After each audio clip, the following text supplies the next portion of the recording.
बोली आई मात की जय। दीवान रोहितास जी महाराज की जय। जैसा अपन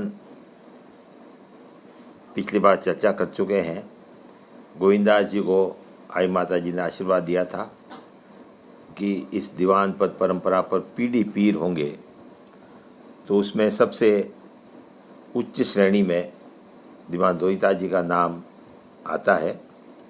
अपन ने कल चर्चा की थी कि उन्हें छिपाकर छोटे से 5 साल के बच्चे को एक सोनारी के घर पे, सोनी नाम जिसका था, सतलाने में रखा। बालपने में ही तेजस्वी थे। गायें चराते तो गायों के वहाँ भी जब ग्वालों को इकट्ठा कर लेते और खुद ऊपर बैठते और न्याय करते। एक बार वो सो रहे थे तो काला नाग सर्प ने उनके सिर के ऊपर आके छतर, शायद रोज ही करता होगा।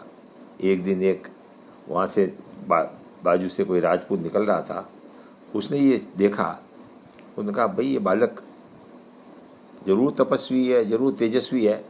उसने पता करने की कोशिश की कि भाई कौन है, तो पता किया सोनानी का मेरा बेटा है, मेरा बेटा। आखिर में बहुत समझाने पर उसने कहा साहब ये बिलारा दीवान करम सिंह जी का पुत्र हैं और मेरे यहाँ छिपा के रखे हुए हैं। वो राजपूत ने जाके दरबार को ये सारी बात बताई और दरबार इस बात से बड़े प्रसन्न हुए कि तब तक हसन कुली का राज समाप्त हो गया था और जोधपुर दरबार कायम हो गए थे। उन्होंने रोहितास जी को अपने पास बुलाया और बड़े आन बान शान से वापस बिलाड़ा का राज्य, बिलाड़ा का बडेर की पूरा व्यवस्था उनको सौंपी। परंतु रोहितास जी का जो मन था वो तो तपस्या में ही लगा हुआ। उन्होंने बिलाड़ा के अंदर रनिया में तपस्या की, जहाँ आज विशाल भवन बना हुआ है। उसके बाद मंदिर के सामने नीचे गुफा बनी हुई है, जिसके अंदर अगर आप थोड़ा ध्यान से देखें तो जैन मूर्तियाँ अंदर जो खम्भे हैं, जो पाट ऊपर लगे उस पर बनी हुई है। वहाँ चोटी बांध के 12 साल तक तपस्या की और आखिर आई माता जी को प्रकट होना पड़ा। और आई माता जी ने कहा मांगो। कहा साहब क्या मांगना, आप मिल गए और आपका आशीर्वाद बना रहे कि नहीं। का फिर भी कहा। तो आप देखो, आई माता जी के अंतर्ध्यान होने के 100 साल बाद रोहितास जी का जन्म हुआ। आई माता जी के बारे में कहा जाता है कि जब वो अंतर्ध्यान हुए तो उन्होंने कहा था 500 साल तक मैं इस बैल में, इस गादी पर मौजूद रहूंगी और जोत में केसर पड़ता रहेगा। आज से 400 साल पहले रोहितास जी को चिंता हुई और उनको कहा बाप जी आपने हुक्म दिया है कि आप 500 साल रहेंगे, पर उसके बाद क्या होगा आई पंथ का। तो आई माता जी ने खुश होकर कहा कि 500 साल तक मेरे नाम से राज चलेगा और 250 साल रोहितास जी तुम्हारे मार्फत जो राज चलेगा।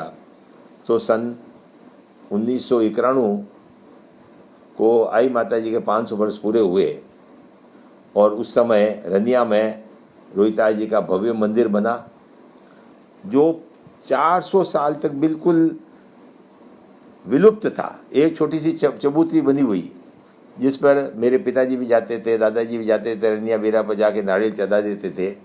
मेरी माँ को प्रेरणा हुई, उन्होंने वहाँ छोटी सी छतरी बनाई और जैसे ही समय पूरा हुआ तो अपने आप लोगों के प्रेरणा होकर उस सड़े के अंदर से उन्होंने जगह दी, भव्य मंदिर बना और इसकी प्रतिष्ठा सन 1991 में जब करी तो 300 मण गुड़ की लापसी बनी और बड़े ही जोर शोर ढंग से, कहने का मतलब ये कभी रोहितास जी के युग की शुरुआत हो गई और समाज का भी तेजी से उत्थान होने लगा और आई पंथ का भी तेजी से। आई माता जी वृद्धा रूप में पधारे थे, उनके कार्यकाल में समाज का विकास धीरे धीरे चला और दीवान रोहितास जी जवान के रूप में पधारे और विकास होने लगा।